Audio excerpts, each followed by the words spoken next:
ఉన్న బంగారాన్ని విడిపించి ఆ రోజు ఆన్లైన్ రేటుకే మేము కొంటాం. Sharma gold company. అసలు ఇప్పటి వరకు బయట ప్రపంచానికి తెలియని మిస్టీరియస్ టెంపుల్స్ ఏమైనా ఉన్నాయా? అసలు నీ దేశమే మిస్టీరియస్ దేశం తల్లి. ద్వారక నిర్మాణం ఎట్లా ఉండేదో తెలుసా? అక్కడ సిరామిక్ టైల్స్ మొత్తం అందరూ మగపిల్లలే అయితే ఒక్క ఆడపిల్లన్నా లేకపోతే ఎట్లా అంటే అదే పిండాన్ని మార్చి ఆయన ధర్మక్షేత్రే కురుక్షేత్రే సమవేత యుయుత్సవ ద్వారక ఉందని తెలిస్తే మహాభారతం కరెక్ట్ ఉన్నట్టే కదా.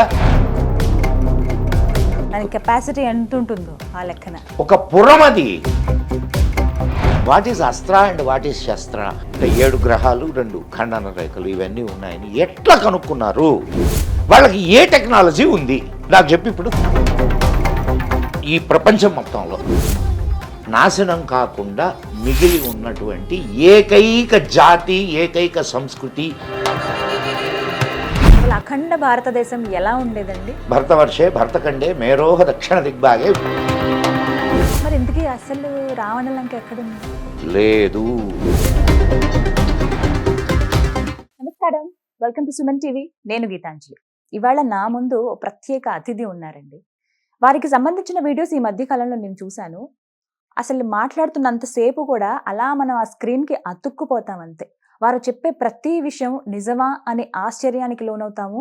ఇలా జరిగిందా అని మనకే అనిపించి నిజమే కదా అని మనమే రియలైజ్ అవుతాము. బట్ తెలుసుకోవాలి ఇంకా ఇంకా అనిపిస్తుంది వారు మాట్లాడే ప్రతి ఒక్కటి కూడా. ప్రత్యేకించి పురాణాల్లో అంటే మనం ఏన్షియంట్ హిందూ టెక్నాలజీ ఏ విధంగా ఉండేది, ఇప్పుడు మనం ఏవి వాడుతున్నాం, ఇంతకు ముందు కాలంలో టెక్నాలజీ ఎలా ఉండేది, అసలు మన పురాణాల నుంచి ఇతిహాసాల నుంచి మనం ఏం నేర్చుకోవాలి, ఎలా మన లైఫ్ స్టైల్ ఉండాలి, ఇప్పుడు మనం ఏదో ఈజీగా ఒక మాటలో చెప్పేస్తున్నాం కానీ అప్పటి రోజుల్లో అసలు ఎలా ఉండేవి, ఇవన్నీ కూడా మాట్లాడి లేటెస్ట్ నాకు తెలిసి ఇప్పుడున్న జనరేషన్ వాళ్ళందరికీ కూడా ఆయన ఒక డిక్షనరీ అయిపోయారు. ఆయన ఒక బెస్ట్ బుక్ అయ్యారనే చెప్తాను నేనైతే. వారే ది మదన్ గుప్తా. ప్రస్తుతం నాతో పాటు ఉన్నారు. ఇవాళ కూడా ఇటువంటి చాలా సున్నితంగా ఉన్న అంశాలే కావచ్చు, మన దగ్గర ఉన్నటువంటి కొన్ని సందేహాలే కావచ్చు, వీటన్నిటి గురించి వారి ముందు ప్రశ్నలుగా నేను ఉంచబోతున్నాను. మరి వారు ఎటువంటి సమాధానాలు ఇస్తారు, ఎలా మనల్ని ఇంకా అవేర్నెస్ క్రియేట్ చేస్తారు మనకు అనేది వారి మాటల్లో విని తెలుసుకుందాం. మదన్ గుప్తా గారు నమస్తే అండి. నమస్తే అమ్మా. సార్, అందరికీ ఇంట్రెస్టింగ్ టాపిక్ ఇది. పునర్జన్మ అనేది అసలు ఉందా, ఉంటే అది ఎలా తెలుసుకోవచ్చు, ఫస్ట్ తెలుసుకుని మనం ఇలా ఉండగలుగుతామా మామూలుగా, అసలు ఇలా ఉండి మన గత జన్మ ఏంటో తెలుసుకునే అవకాశం ఉందా, మన ముందు జన్మ ఏముందో తెలుసుకునే అవకాశం ఉంటుందా, వీటి గురించి. పునర్జన్మ ఉంది. ఇది ఉంది. నేను ఒక చిన్న, మీ అమ్మ నాన్న ఏం చేస్తారు? మా నాన్నగారు జాబ్ చేసేవారండి, మా అమ్మగారు హౌస్ వైఫ్. నీకు ఇంట్రెస్ట్ ఎందుకు వచ్చింది? ఎందుకో అలా అనిపించింది చదువుకునేటప్పుడు. ఎందుకు అనిపించింది? ఎందుకు అనిపించింది అంటే it's an extra quality. Of course నిజమే.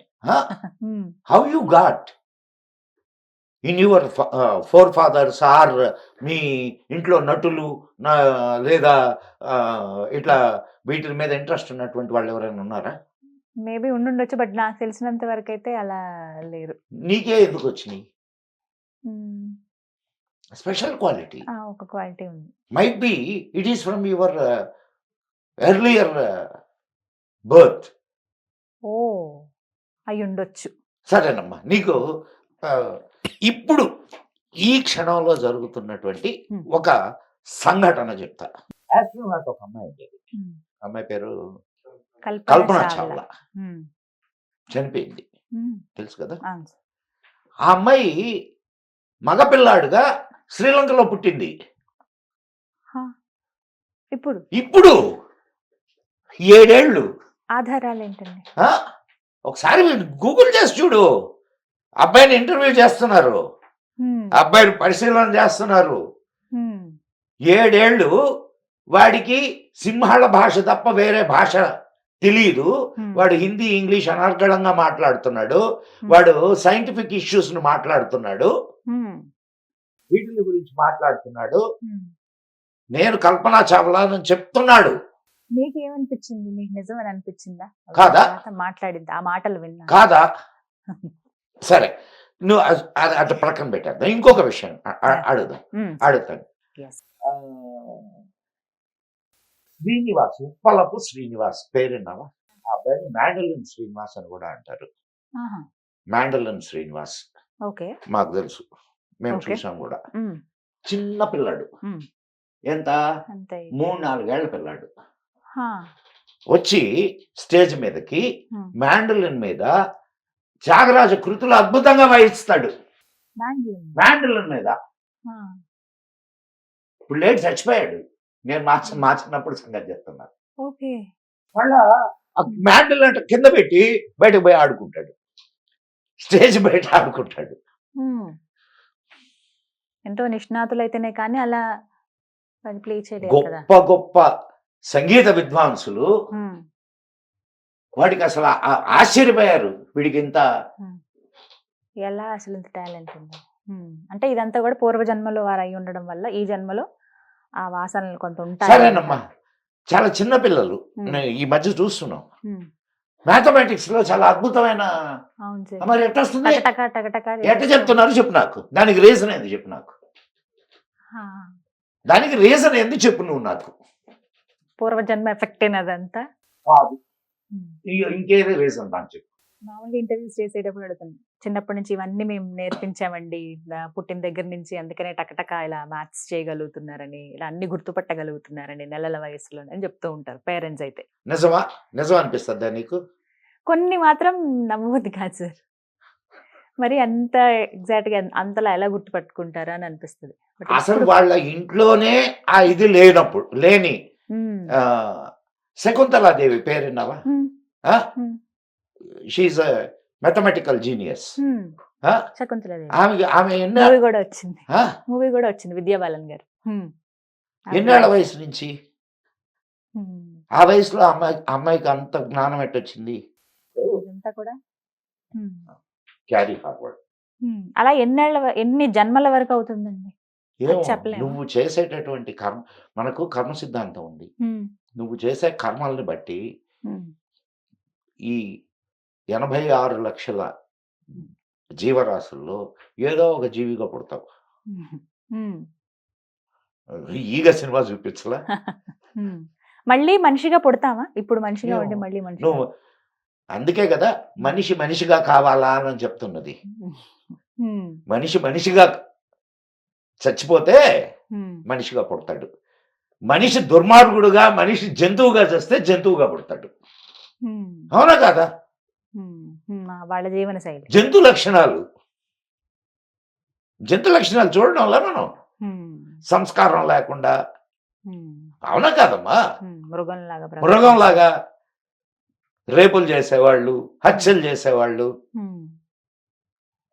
వాళ్ళందరూ మళ్ళీ మృగాల్లాగా పుడతారు. అంతే. మళ్ళీ మనిషిగా జన్మ ఎత్తాలి అని అంటే ఇప్పుడు నువ్వు మనిషిగా ఉండాలి. నువ్వు మనిషిగా ఉండాలి. మనిషిగా ఉండాలంటే, మనిషిగా ఉండాలా అంటే మనిషిగా ఆలోచించు, మృగంలాగా ఆలోచించు మాక. అది. సో మీరైతే కన్ఫర్మ్ గా చెప్తున్నారు పునర్జన్మలు అనేవి ఉన్నాయి. ఖచ్చితంగా. మీరు ఎప్పుడన్నా అనుభూతి చెందారా అలా? ఇప్పుడు మీరు వేదాల గురించి కావచ్చు, పురాణాల గురించి. నేను ఒక అంటే చివరగా ఒక లాస్ట్ ఫైనల్ టచ్ చెప్పండి.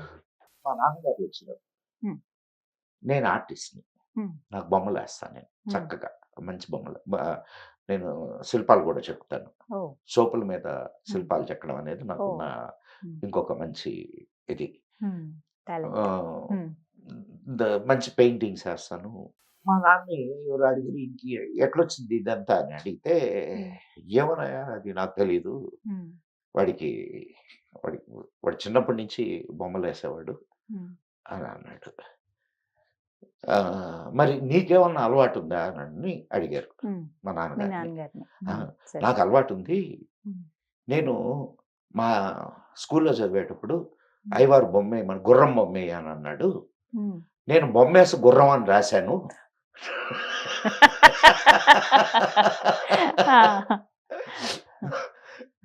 అది నాకు అంటే గుర్రం అనేది చదివితే గానీ అది గుర్రం అనేది అర్థం కాదనమాట అని చెప్పాడు అనమాట నాన్నగారు. అట్లా మరి నాకెట్లా అబ్బింది అది తెలియదు. ఏమో ఎక్కడో ఎక్కడో ఏ జన్మలో వాసన నాకు. బట్ మీరు అలా ఎక్స్పీరియన్స్ చేసినవి ఏమైనా ఉన్నాయా? మేబీ అంటే కొన్ని చోట్లకి వెళ్తే మన పునర్జన్మ ముందు జన్మ ఏంటి, లేకపోతే గత జన్మ ఏంటనేది మనకి చెప్పేటువంటి కొన్ని ఉంటాయి. అమ్మా వాళ్ళు నీకు వివేకానందుడు చికాగో స్పీచెస్ లో ఆ, ఆయన చెప్తాడు, ఉమ్, ఎవడైనా తెలుసుకోవచ్చు, నువ్వు లోపలికి వెళ్ళగలగాల. ఉమ్, అంటే డీప్ స్టేట్ లోకి వెళ్ళి ఉమ్, నువ్వు దాని గురించి తెలుసుకోవచ్చు అని అంటాడు ఆయన. ఉమ్. అదేం గొప్ప విషయం కాదని అంటాడు. మనంతట మనం తెలుసుకోవచ్చు. బట్ ఆ డీప్ స్టేట్ కి వెళ్ళటం అనేది పెద్ద సవాల్. దా- ఏమి మనం ఏది శ్రమ చేయకూడదు, మన దగ్గరికి అన్ని రావాలా. చెప్పమ్మా. కానీ మెడిటేషన్ అనేది చాలా కష్టమైన పని కా- సార్. అమ్మాయి ఇష్టంగా చెయ్యి. చేస్తున్నాను సార్. మరి నేను అనేది ఏంటంటే మనం ఏం ఇది కావద్దు, మన దగ్గరకు వచ్చేసేయాలని. ఇన్స్టెంట్ గా అప్పటికి. ఎంత స్వార్థపరుడమ్మా మనిషి. అందుకే ఇలా ఉండిపోయాను సార్ మనం. మనం కాదు, మాలాంటి వాళ్ళు. ఏం లేదు, మనం మనం correct word. But right, but you are special ఖచ్చితంగా చెప్తాను. ఎందుకంటే ప్రతి ఒక్క అంశం మీద ఇంత కొంత అవగాహన, మీరు ఇంకా రీసెర్చ్లు చేయడం అనేది గొప్ప విషయం. అంటే ఏదో అలా నోటి మాట కింద చెప్పకుండా రీసెర్చ్ చేసి ఇలా ఉన్నాయి, కావాలంటే చూసుకోండి మీరే ఆధారాలు అని చెప్తూ ఉన్నారు. ఇప్పుడు నీకు నేను ఇచ్చిన రీజన్స్ లో నీకు లాజికల్ ఇది కనిపించలా? ఆఫ్ కోర్స్ కనిపించింది. మరి అమ్మా నీకు నేను చెప్పడం కాదు, శాస్త్రాలన్నీ మనకు పునర్జన్మను గురించి చెప్తున్నాయి. భగవద్గీతలో చాలా సార్లు చెప్తాడు శ్రీకృష్ణుడు, వాసాంస జీర్ణాన్ని యథా విహాయ. వినలేదా అది? విన్నాను ఆ. అన్నమాట. మరి జీర్ణమైపోయినటువంటి ఈ శరీరాన్ని ఒక చొక్కా తీసేసినట్టు తీసేసి ఇంకొక చొక్కా తగిలించుకోవడం. ఆత్మ మళ్ళీ వేరే శరీరంలోకి వెళ్తుంది. రైట్. చాలా అంటే దానికి పెద్ద దానికి ఒక దాన్ని ఏమంటారంటే థియరీ ఉంది. కానీ ఇప్పుడు ఆ థియరీ అని చెప్పుకుంటే తెల్లారిపోతుందంట. కానీ డేస్ గడిచిపోతూ ఉంటాయి, అంతం అనేది ఉండదు. Right. Thank you so much sir for your valuable time. మళ్ళీ డెఫినెట్ గా కలుద్దాం, మళ్ళీ వీడియోస్ చేద్దాం. Thank you sir. ఓం నమః శివాయ.